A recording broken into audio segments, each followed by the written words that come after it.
Hello बच्चों, how are you. तो देखिए आज हमारे पास जो टॉपिक है ना वो एकदम न्यू टॉपिक स्टार्ट हो चुका है। आज हम बात करेंगे बच्चों किसके बारे में, कोऑर्डिनेट ज्योमेट्री के बारे में बात करेंगे। कोऑर्डिनेट ज्योमेट्री बहुत ही इंटरेस्टिंग चैप्टर है, बहुत मज़ेदार चैप्टर है और फ्यूचर में भी बहुत काम आएगा आपके लिए। ये 8th क्लास से आता था आपके पास, लेकिन यहाँ पे हमारे पास कुछ 3 इंपॉर्टेंट बातें इस चैप्टर से रिलेटेड, वो तीनों बातें अपन यहाँ पे डिस्कस करेंगे। यहाँ पे इस चैप्टर में जो मेजर पॉइंट है वो तो है, एक तो डिस्टेंस फॉर्मूला, एक है बच्चों सेक्शन फॉर्मूला और एक है एरिया ऑफ ट्राइंगल। ये 3 कॉन्सेप्ट सबसे इंपॉर्टेंट है। इन तीनों को हम एक एक करके पढ़ेंगे, लेकिन इससे पहले मैं आपको इसकी कुछ बेसिक बातें बताना चाहता हूँ। देखिए कोऑर्डिनेट ज्योमेट्री का यूज़ क्या होता है। सबसे पहले हमारा चैप्टर है कोऑर्डिनेट ज्योमेट्री, तो मैं आपको उसका यूज़ बताता हूँ। किसी भी पॉइंट की पोजीशन को लोकेट करने के लिए, जैसे आपने क्या देखा था जब आप 8th क्लास में और 9th क्लास में पढ़ते थे, तो आपसे बोला जाता था 2,4 इसको प्लॉट करिए। कभी आपसे कहा जाता था 2,0 इसको प्लॉट करिए। कभी आपसे कहा जाता था 0,4 इसको प्लॉट करके बताइए, किसमें, कार्टेशियन प्लेन में। तो वहाँ पे जो आप यूज़ लेते हैं वो यूज़ किसका होता है बच्चों, वो यूज़ होता है कोऑर्डिनेट ज्योमेट्री का। तो कैसे होता है, सबसे पहले तो आप क्या करते हैं बच्चों, ये एक वर्टिकल एक्सिस बनाते हैं और एक आप ये हॉरिजॉन्टल एक्सिस बनाते हैं। This axis is called vertical axis and this axis is called horizontal axis. Horizontal axis को हम क्या बोलते हैं बच्चों, एक्स एक्सिस। ये आप मेरी बात याद रखिएगा, हॉरिजॉन्टल एक्सिस को बोलते हैं एक्स एक्सिस और वर्टिकल एक्सिस को हम क्या बोलते हैं बच्चों, वाई एक्सिस। ठीक है। अब क्या होता है बच्चों, इन दोनों का जो पॉइंट ऑफ इंटरसेक्शन है, इस पॉइंट ऑफ इंटरसेक्शन को हम क्या बोलते हैं, origin. Origin is the point of intersection of the 2 axes. Plural को बोलते हैं एक्सेस, एक साथ बोलेंगे तो ठीक है। तो origin is the point of intersection of the 2 axes. It means it is the point of intersection of x axis and y axis. इधर एक्स पॉजिटिव होता है इस तरफ, ठीक है, इस तरफ एक्स क्या होता है बच्चों, नेगेटिव। हम जनरली एक्स डैश से रिप्रेजेंट करते हैं। ऊपर की तरफ y हमेशा क्या होता है बच्चों, पॉजिटिव, और नीचे की तरफ y क्या होता है, नेगेटिव। इसको हम y डैश से रिप्रेजेंट करते हैं, ठीक है। तो ऐसा कार्टेशियन प्लेन बनाने पे this plane is called Cartesian plane, या फिर जनरली एक्स वाई प्लेन भी हम बोलते हैं। तो इस प्लेन के 2 नेम्स होते हैं, एक तो हम बोलते हैं कार्टेशियन प्लेन और एक हम क्या बोलते हैं बच्चों, एक्स वाई प्लेन। तो ऐसी कंडीशन में क्या होता है बच्चों, आपने देखा कि ये 4 पार्ट्स में डिवाइड हो गया, 1 1 2 3 4। इसको बोलते हैं first quadrant, second quadrant, third quadrant, fourth quadrant. क्या बोलते हैं बच्चों, quadrant, QUADRANT, quadrant. First quadrant, second quadrant, third quadrant और ये आपके पास क्या होता है बच्चों, फोर्थ क्वाड्रेंट। अब सिंपल सी बात बताता हूँ, फर्स्ट क्वाड्रेंट में कोई भी पॉइंट होता है ना बच्चों, तो उसके लिए एक्स भी पॉजिटिव होता है और वाई भी पॉजिटिव होता है। कैसे, जैसे आपके पास ये पॉइंट है बच्चों 2,4। अगर आपको 2,4 को रिप्रेजेंट करना है तो आप क्या करते थे, इसको तो बोलते थे आप एक्स कोऑर्डिनेट। क्या बोलते हैं इसको, एक्स कोऑर्डिनेट, और इसको बोलते हैं बच्चों वाई कोऑर्डिनेट। ये 2 बातें आपको याद रखनी। किसी भी पॉइंट की जब आप पोजीशन बताते हैं तो इस तरह से बताते हैं। जैसे मैं आपसे बोलूं कि सपोज ये एक पॉइंट है P 2,4, तो इसका मतलब क्या हुआ, इसका मतलब ये हुआ कि इस पॉइंट का x कोऑर्डिनेट कितना है 2 और इस पॉइंट का y कोऑर्डिनेट कितना है 4। x कोऑर्डिनेट का एक और नाम होता है एप्सिका, ABSCISSA ये, और y कोऑर्डिनेट का एक और नाम होता है बच्चों, वो होता है ऑर्डिनेट। तो ये 2 बातें आपको याद रखनी है कि कभी कोई आपसे बोले कि what is the abscissa of this point, तो आप क्या बोलेंगे 2। What is the ordinate of this point, तो आप क्या बोलेंगे 4। मतलब कंफ्यूज नहीं होना है। एक्स कोऑर्डिनेट को एप्सिका बोलते हैं और वाई कोऑर्डिनेट को बच्चों हम क्या बोलते हैं, ऑर्डिनेट बोलते हैं। और ये जो प्लेन होता है बच्चों, इस प्लेन को हम क्या बोलते हैं, एक्स वाई प्लेन, या फिर हम कार्टेशियन प्लेन भी बोल सकते हैं। और ऐसा होने के बाद ये जो म्यूचुअली परपेंडिकुलर एक्सिस है, ये दोनों एक्सिस एक दूसरे पे क्या होती है, 90 डिग्री पे होती है, ठीक है। ये और ये वाली, इन दोनों के बीच में एंगल कितना है बच्चों, 90 डिग्री का। इसका मतलब क्या हुआ, यहाँ पे 4 क्वाड्रेंट बन गए। ये फर्स्ट है, ये सेकंड है, ये थर्ड है और ये फोर्थ क्वाड्रेंट है। फर्स्ट क्वाड्रेंट में अगर कोई भी पॉइंट होता है ना बच्चों, तो उसका एक्स कोऑर्डिनेट भी पॉजिटिव है और वाई कोऑर्डिनेट भी पॉजिटिव है। तो यहाँ का साइन कन्वेंशन होता है प्लस प्लस। हमेशा आप याद रखना मेरी ये ट्रिक। अगर मैं बोलूँ 2,4 कौन से क्वाड्रेंट में, तो आप क्या बोलेंगे, फर्स्ट क्वाड्रेंट में। मैं बोलूँ आपसे 6,8 कौन से क्वाड्रेंट में, आप बोलेंगे फर्स्ट क्वाड्रेंट में। लेकिन अगर अब मैं बोलता हूँ आपसे -2,4, तो -2,4 बोलते हैं x क्या हो गया नेगेटिव, x नेगेटिव किधर होता है, इधर, और y क्या है पॉजिटिव, y पॉजिटिव किधर होता है, ऊपर की तरफ। इसका मतलब सेकंड क्वाड्रेंट के साइन कन्वेंशन है नेगेटिव पॉजिटिव।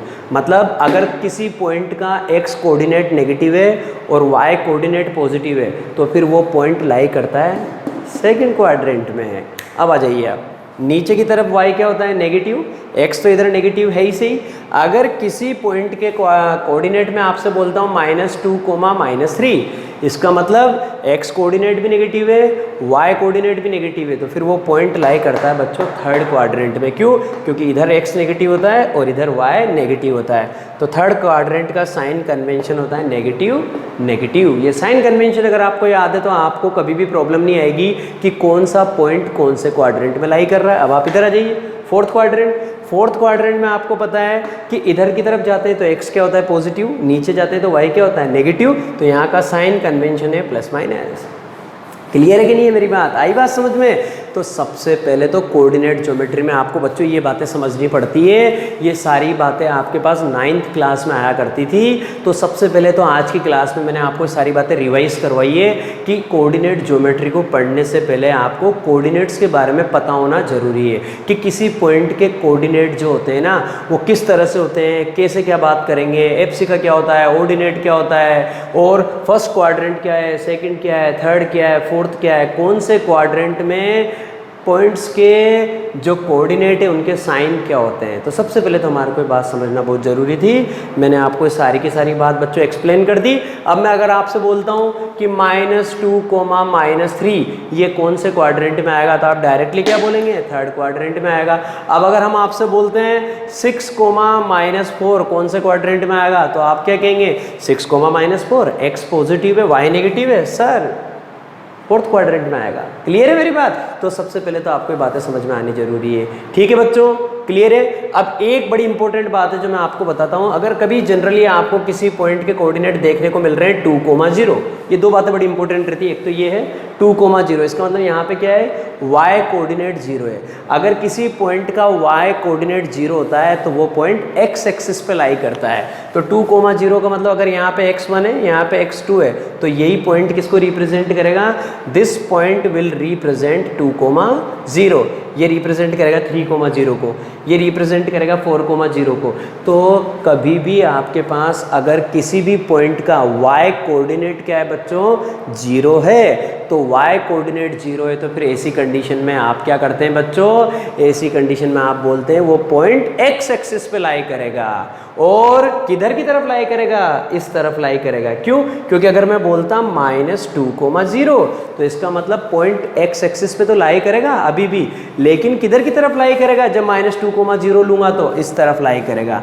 यहाँ पे -1, यहाँ पे -2, तो ये पॉइंट रिप्रेजेंट करेगा -2,0 को। बस इतना सा डिफरेंस है। अगर y कोऑर्डिनेट 0 है तो पॉइंट हमेशा x एक्सिस पे लाई करता है। डिपेंड करता है कि x कोऑर्डिनेट पॉजिटिव है या नेगेटिव है। अगर x कोऑर्डिनेट पॉजिटिव है तो पॉइंट इधर लाई करेगा x एक्सिस पे, और अगर x कोऑर्डिनेट नेगेटिव है तो पॉइंट इधर लाई करेगा। क्लियर है?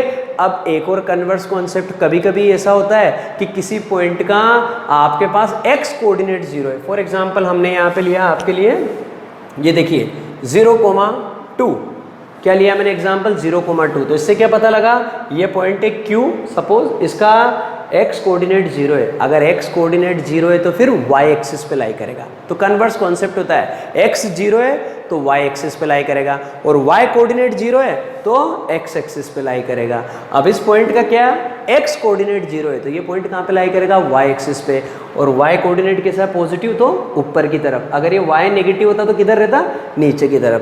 तो ये पॉइंट 0,1, ये पॉइंट 0,2, तो ये किसको रिप्रेजेंट कर रहा है, 0,2 को रिप्रेजेंट कर रहा है। अगर मुझे 0,-2 रिप्रेजेंट करना होता तो यहाँ पे तो आता बच्चों 0,-1, और यहाँ पे आता 0,-2। इसका मतलब जब x कोऑर्डिनेट 0 है तो पॉइंट y एक्सिस पे लाई करता है, और जब y कोऑर्डिनेट 0 है तो पॉइंट x एक्सिस पे लाई करता है। ये बातें बड़ी इंपॉर्टेंट है और ये बातें आपको अच्छे से समझनी पड़ेगी और आई होप आपको सारी बातें समझ में भी आ गई होगी। ठीक है बच्चों, अब हम बात करेंगे यहाँ पे जो हमारा सबसे इंपॉर्टेंट टॉपिक है वो है सेक्शन फॉर्मूला और एक है डिस्टेंस फॉर्मूला और एक कॉन्सेप्ट है हमारे पास यहाँ पे एरिया ऑफ ट्राइंगल। तो इस सीक्वेंस में सबसे पहले आज मैं आपको पढ़ाने वाला हूँ क्या, डिस्टेंस फॉर्मूला। मजा आएगा आज आपको। बच्चों आज का जो हमारा सबसे इंपॉर्टेंट कॉन्सेप्ट है इस चैप्टर से रिलेटेड, अभी तक तो मैंने आपको कोऑर्डिनेट ज्योमेट्री की बेसिक चीजें बताई थी कि कोऑर्डिनेट ज्योमेट्री में क्या होता है और किस तरह से हम किसी पॉइंट के कोऑर्डिनेट्स के बारे में बात करते हैं। अब हमारे पास यहाँ पे जो 10th क्लास में जिससे रिलेटेड क्वेश्चन आते हैं वो है हमारे पास डिस्टेंस फॉर्मूला। नाम से पता लग रहा है बच्चों डिस्टेंस फॉर्मूला किस काम में आएगा, दो पॉइंट्स के बीच की डिस्टेंस फाइंड आउट करने के काम में आएगा। अगर आपको कार्टेशियन प्लेन में दो पॉइंट दे रखे हैं, जैसे सपोज यहाँ पे आपको ये एक पॉइंट दे रखा है P और एक आपको यहाँ पे ये पॉइंट दे रखा है Q और आपको इन दोनों पॉइंट के बीच की डिस्टेंस निकालनी है, उसको आप क्या बोल रहे हैं PQ। जैसे पॉइंट A और B है तो उनके बीच की डिस्टेंस आप क्या बोलेंगे AB, P और Q के बीच की डिस्टेंस आप क्या बोलेंगे PQ। अगर आप ये डिस्टेंस फाइंड आउट करना चाहते हैं तो इसके लिए मेरे पास बड़ा सिंपल सा फॉर्मूला है, 1 मिनट का फॉर्मूला और आपका आंसर आ जाएगा। जैसे ये पॉइंट है P x1 y1, ये पॉइंट है Q x2 y2, इन दोनों पॉइंट के बीच की डिस्टेंस निकालनी है। फॉर्मूला फिक्स है, याद कर लीजिए, कभी प्रॉब्लम नहीं आएगी। PQ इक्वल टू रूट के अंदर क्या करना है, x2 माइनस x1 का whole square plus y2 minus y1 का होल स्क्वायर। समझाते समझ में आती है वाली बात, इतना सीधा फॉर्मूला है। क्या करना है बच्चों, x2 माइनस x1 का मतलब इसके x कोऑर्डिनेट में से इसके x कोऑर्डिनेट को माइनस करना है, फिर उसका स्क्वायर करना है, फिर प्लस लगाएंगे, फिर इसके y कोऑर्डिनेट में से उसके y कोऑर्डिनेट को माइनस करेंगे और उसका स्क्वायर करना है और बाद में दोनों का स्क्वायर रूट करना है। तो आप डायरेक्ट ही याद रखिए PQ equal to root x2 minus x1 का whole square plus y2 minus y1 का होल स्क्वायर। आप चाहें तो ये सीक्वेंस उल्टा भी कर सकते थे, आप यूँ भी लिख सकते थे x1 माइनस x2 का whole square plus y1 minus y2 का होल स्क्वायर। उधर से चल रहे हैं तो फिर उधर से ही चलना है और इधर से चल रहे हैं तो फिर इधर से ही चलना है। अब ये फॉर्मूला कैसे आया बच्चों, मैं इस फॉर्मूले को आपके लिए पूरा का पूरा वेरीफाई कर सकता हूँ कि ये दो पॉइंट के बीच की डिस्टेंस निकालने का फॉर्मूला यही क्यों होता है। देखिए मज़ा आएगा आपको मेरे साथ। सबसे पहले मैंने ये कार्टेशियन प्लेन बनाया बच्चों, दिख रहा है आपको कार्टेशियन प्लेन। ये तो क्या है बच्चों, मेरी वर्टिकल एक्सिस, इसको क्या बोलता हूँ y एक्सिस। ये मेरी हॉरिजॉन्टल एक्सिस है, हॉरिजॉन्टल एक्सिस को मैं क्या बोलता हूँ बच्चों, x एक्सिस बोलता हूँ। अब मुझे क्या करना है, यहाँ पे इस कार्टेशियन प्लेन में दो पॉइंट लेने हैं और उन दो पॉइंट के बीच की डिस्टेंस मुझे फाइंड आउट करनी है। बहुत मज़ा आएगा आपको देखना। तो पहला पॉइंट तो मैंने क्या लिया बच्चों P, क्योंकि उसने बोला है P के कोऑर्डिनेट कितने x1 y1, मैंने P के साथ ब्रैकेट में लिख दिया उसके coordinate x1 y1।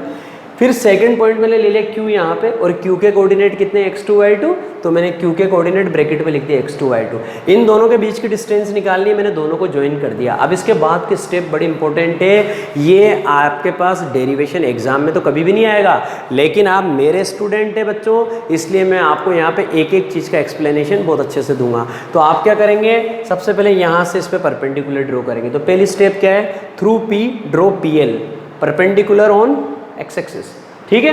Second through Q, मतलब इन दोनों पॉइंट से x एक्सिस पे परपेंडिकुलर ड्रॉ करना है। तो P से ड्रॉ किया आपने PL, through Q draw QM perpendicular on x axis. तो आप दो काम कर चुके हैं, एक तो आपने क्या किया बच्चों, PL परपेंडिकुलर x एक्सिस को आप जनरली OM भी बोल सकते हैं यहाँ पे, क्योंकि ये O है और ये M है। तो PL perpendicular x axis. Second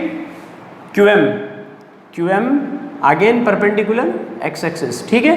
इसके बाद क्या करना है, इसके बाद आपको एक और कंस्ट्रक्शन करना है। ये जो पॉइंट P दिख रहा है ना बच्चों, इस पॉइंट P से आप इस पे भी परपेंडिकुलर ड्रॉ कर दीजिए। ये मैंने एक और परपेंडिकुलर ड्रॉ कर दिया, ये ड्रॉ कर दिया, इसका नाम दे दिया बच्चों मैंने यहाँ पे N। Through P draw PN perpendicular QM। मैंने इस QM पे यहाँ से एक परपेंडिकुलर ड्रॉ कर दिया, through P draw PN perpendicular QM, ये काम कर दिया। अब आगे की स्टेप बड़ी इंपॉर्टेंट है। अगर आपने कोऑर्डिनेट ज्योमेट्री की सारी बातें मुझसे बहुत अच्छे से समझी है ना, तो आपको बिल्कुल भी प्रॉब्लम नहीं आएगी इस क्वेश्चन में। देखिए कैसे होगा, ये आपको दे रखा है, इस पॉइंट किसके, पॉइंट P के कोऑर्डिनेट दे रखे हैं बच्चों। आपको कितने कोऑर्डिनेट दे रखे हैं, मैंने x1 y1। तो पॉइंट P के कोऑर्डिनेट x1 y1 है, तो इसका मतलब क्या है, x1 क्या है, इस पॉइंट की y से परपेंडिकुलर डिस्टेंस, इस पॉइंट की y से क्योंकि x कोऑर्डिनेट का मतलब क्या होता है, ये वाली डिस्टेंस, और ये डिस्टेंस क्या होती है, y एक्सिस से परपेंडिकुलर डिस्टेंस। तो ये OL मुझे पता लग गया कितना, x1, क्योंकि इस पॉइंट का x कोऑर्डिनेट x1 है। तो इसका मतलब ये जो OL है ना बच्चों, OL की वैल्यू कितनी आ गई, x1। ये आपको याद रखना है, क्यों, क्योंकि इस पॉइंट का x कोऑर्डिनेट x1 है, और x कोऑर्डिनेट का मतलब क्या होता है, ये वाली डिस्टेंस। सिमिलरली इस पॉइंट का y कोऑर्डिनेट कितना है, y1, y कोऑर्डिनेट का मतलब क्या होता है, ये वाली डिस्टेंस। तो इसका मतलब आपको PL पता लग गई कितनी, y1। तो PL तो आपको पता लग गई बच्चों कितनी, y1। मैं यहाँ पे लिख देता हूँ। आपको OL पता लग गई बच्चों, OL कितनी है, x1। ये रही OL कितनी है, x1। OL का मतलब इस वाले पॉइंट की यहाँ से डिस्टेंस, और ये डिस्टेंस कितनी आ जाएगी, x1, क्योंकि ये वाली डिस्टेंस का मतलब क्या होता है, x कोऑर्डिनेट, और इस वाले डिस्टेंस का मतलब क्या होता है, y कोऑर्डिनेट। तो आपको PL पता लग गया बच्चों, PL इक्वल टू y1, ये आपको PL पता लग गया। अब आप आगे देखिए, अब हमारे पास नया टारगेट, हमने OL निकाल लिया, हमने PL निकाल लिया। अब ये तो हमें पता है जितना PL आएगा उतना ही MN आएगा। क्यों, क्योंकि आपके सामने ये एक रेक्टेंगल बन चुका है। क्लियर है बच्चों, क्योंकि ये और ये दोनों क्या है, ये दोनों पैरेलल हो गई, और ये दोनों 90 डिग्री का एंगल बना रहे हैं, तो ये भी 90 आएगा, ये भी 90 आएगा। इसका मतलब ये एक रेक्टेंगल है। क्यों, क्योंकि इसके चारों एंगल 90 डिग्री है, और जिस क्वाड्रिलेटरल के चारों एंगल 90 डिग्री होते हैं वो सबसे पहले रेक्टेंगल बनता है। तो इसका मतलब क्या हुआ, PL किसके बराबर आएगा, MN के। तो ये y1 है, तो ये भी कितना आ जाएगा बच्चों, y1। ठीक है, उसके बाद आपको पता है कि ये जो पॉइंट है Q, इस पॉइंट Q का x कोऑर्डिनेट कितना है बच्चों, x2। इसका मतलब यहाँ से लेके यहाँ तक की जो डिस्टेंस है, ये वाली डिस्टेंस, ये कितनी आ जाएगी, x2, क्योंकि इसका x कोऑर्डिनेट कितना है, x2। तो जो इसका x कोऑर्डिनेट है ना, वो क्या होती बच्चों, यहाँ से लेके यहाँ तक की डिस्टेंस। तो आपको ये वाली डिस्टेंस भी हमने बता दी कितनी, x2। ये वाली डिस्टेंस आ गई आपके पास x2। सिमिलरली इस पॉइंट का y कोऑर्डिनेट कितना है, y2। y2 का मतलब ये वाली डिस्टेंस, तो वहाँ से लेके यहाँ तक की डिस्टेंस, ये वाली डिस्टेंस मतलब QM। तो QM कितनी आ चुकी है आपके पास, QM आ चुकी है बच्चों आपके पास y2। क्लियर है मेरी बात। तो सबसे पहले तो ये बात समझ में आना जरूरी है कि पॉइंट के कोऑर्डिनेट से कैसे पता लगता है कि कौन सी डिस्टेंस क्या है। इस पॉइंट का फिर रिपीट कर रहा हूँ ताकि आपको अच्छे से क्लियर हो जाएगा। इस पॉइंट का x कोऑर्डिनेट क्या है, x1। x कोऑर्डिनेट का मतलब इस पॉइंट की y से परपेंडिकुलर डिस्टेंस, और y से डिस्टेंस क्या होती है, ये वाली। तो ये तो क्या होती है बच्चों, x कोऑर्डिनेट, और ये वाली डिस्टेंस क्या होती है, y कोऑर्डिनेट। सिंपल। जैसे यहाँ पे ये दे रखा है x2, x2 का मतलब ये वाली डिस्टेंस, और y कोऑर्डिनेट क्या दे रखा है, y2, y2 का मतलब ये वाली डिस्टेंस। ठीक है, अब मुझे क्या करना है, मुझे ये P और Q दोनों के बीच की डिस्टेंस निकालनी है। इसका मतलब मुझे PQ फाइंड आउट करना है बच्चों। तो PQ फाइंड आउट करना है ना, तो इसके लिए मैंने एक सबसे शानदार चीज़ यहाँ पे देखी कि PQN क्या बन रहा है मेरे पास, एक राइट एंगल ट्राइंगल बन रहा है। ये देखिए आप, क्योंकि ये एंगल 90 डिग्री है, मैंने परपेंडिकुलर ड्रॉ किया था। तो इन ट्राइंगल PQN ट्राइंगल में मुझे एक चीज़ पता लग चुकी है कि अगर ये राइट एंगल ट्राइंगल है ना, तो फिर राइट एंगल ट्राइंगल के अंदर कौन सी थ्योरम लगती है, पाइथागोरस थ्योरम। तो इसमें मैं पाइथागोरस थ्योरम अप्लाई करूँगा, और पाइथागोरस थ्योरम में मुझे बड़ी शानदार चीज़ पता होती है कि जो एंगल 90 डिग्री होता है, उस एंगल के अपोजिट वाली जो साइड होती है दैट इज़ हाइपोटेनियस। इसका मतलब ये लॉन्गेस्ट साइड है।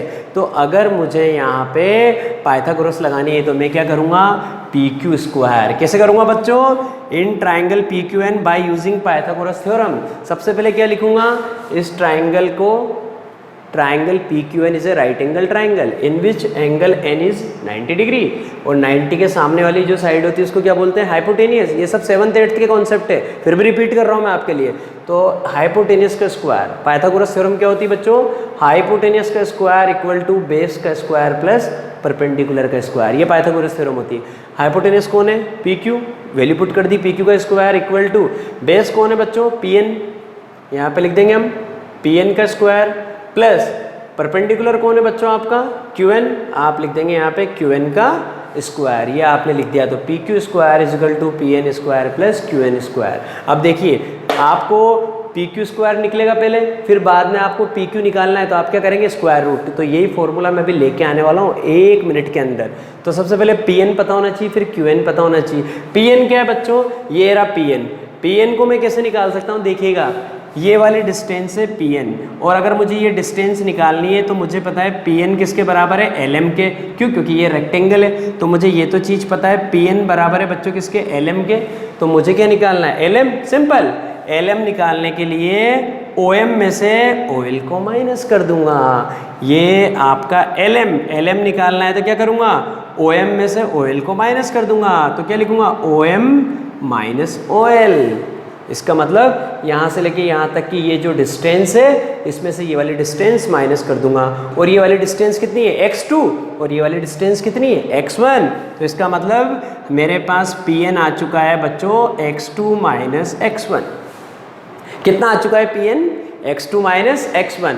अब मुझे क्या निकालना है, qn निकालना है। क्या निकालना है, qn। तो qn निकालने के लिए क्या करूँगा, देखिए ना आप, ये qn फाइंड आउट करना है आपकी बार। तो qn फाइंड आउट करने के लिए ये qn यहाँ से लेके यहाँ तक है, तो मैं qm में से किसको माइनस कर दूंगा, mn को।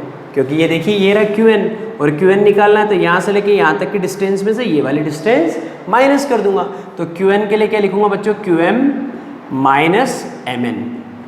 qm में से मुझे mn को माइनस करना है। अगर मैं qm में से mn को माइनस कर दूंगा तो फिर मुझे यहाँ पे क्या मिल जाएगा बच्चों, qn मिल जाएगा।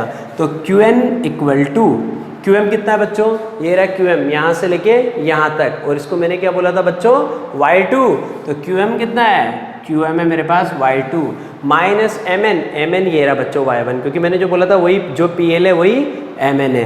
तो mn की वैल्यू कितनी आ गई, y1। तो qn आ गया मेरे पास y2 माइनस y1। qn की वैल्यू कितनी आ गई, y2 माइनस y1। और यहीं से ही सारी पिक्चर ओवर होने वाली है, क्योंकि आपको pn तो पता लग गया बच्चों, pn तो पता लग चुका है x2 माइनस x1, और आपको qn पता लग चुका है बच्चों y2 माइनस y1।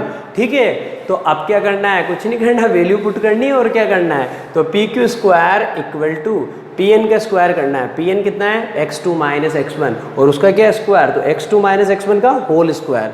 तो x2 माइनस x1 का होल स्क्वायर प्लस qn का स्क्वायर करना है। qn कितना है, y2 माइनस y1। तो लिखेंगे y2 माइनस y1 और उसका होल स्क्वायर। ये किसकी वैल्यू आई, पी क्यू स्क्वायर की। वैल्यू किसकी निकालनी है, पी क्यू की। तो स्क्वायर पता है और आपको वैल्यू निकालनी है पी क्यू की, तो इसका क्या हो जाएगा, स्क्वायर रूट। तो हम कैसे लिखेंगे, पी क्यू इक्वल टू, और सबसे पहले रूट लगाएंगे, रूट के अंदर लिखेंगे x2 माइनस x1 का whole square plus y2 minus y1 का whole square. This is the distance formula. If you want to find the distance between two points, कोई से भी पॉइंट हो, इट डजेंट मैटर, वो आपके जो भी पॉइंट हो, अगर आप उन दोनों पॉइंट के बीच की डिस्टेंस फाइंड आउट करना चाहते हैं तो इसका मतलब आपको क्या करना पड़ेगा, इसका मतलब आपको डिस्टेंस फॉर्मूला अप्लाई करना पड़ेगा। और अब इस फॉर्मूले पे बेस्ड क्वेश्चन जो होते हैं वो मैं आपको कल की क्लास में बताऊंगा। आप आज जो आपका टास्क है वो ये है कि एक तो आपको डिस्टेंस फॉर्मूला याद करना है, हालांकि 1 मिनट का काम है याद करना, लेकिन इसका जो डेरिवेशन मैंने आपको एक्सप्लेन किया है इसको अच्छे से समझिएगा। क्यों, क्योंकि इसमें कोऑर्डिनेट ज्योमेट्री के बहुत बेसिक कॉन्सेप्ट है, एकदम आपका जो ब्रेन है वो बिल्कुल फैंटास्टिक हो जाएगा। और अब कल मिलेंगे, ठीक है।